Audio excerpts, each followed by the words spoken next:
Hello, hello, Cora. It's a new day, a new vibe, and another vlog na naman for today. At dahil dyan, meron po tayong project for today's video, ang gumawa ng backdraft. At dahil hindi naman tayo kagalingan, pero meron naman tayong idea. Ito na nga, ginagawa na natin tong backdraft na to. Medyo kumuha pa rin tayo ng idea sa ating mga friend. Pagkatapos natin sa letter cutting, dito naman tayo sa skirting. Hindi naman tayo gagalingan, pero gumagawa pa rin tayo. Wow! For the best, mga Cora. Sinisipagan lang natin yan para magkaroon ng magandang resulta. O, diba? May paganyan-ganyan pa si ate girl. Parang kunwari, magaling na magaling. Hindi naman magaling, pero ginagalingan mo lang. Yan, sipag at tiyaga lang para magkaroon ng magandang resulta. Go lang tayo, mga Cora.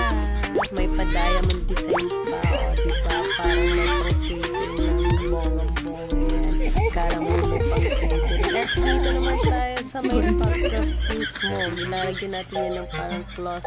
At dito na tayo sa balloons. Pinagdudugtong na nga natin yung mga balloons na pinapump ng ating mga kids. At yun na nga ako ang tagagawa niyan. At sila naman ang tagapagagawa ng blobo. O, diba? Sharing is caring at helping each other para matapos agad ang Cora mo.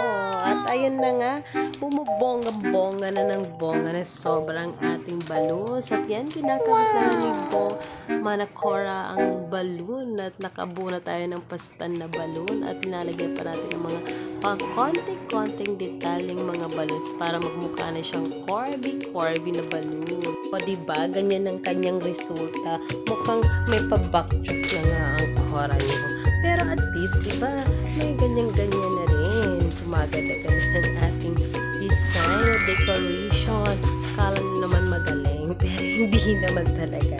Pero yun naman, ginaganyan-ganyan, sinisipalan pa rin natin. May mga kids naman tayong katulad. At ayun na nga, linalagyan na natin yung letters. Wow! Ginawa natin. Pang detalye, additional sa decoration natin. O, diba? Pink na pink. Akala nyo naman girl. Pero girl naman talaga.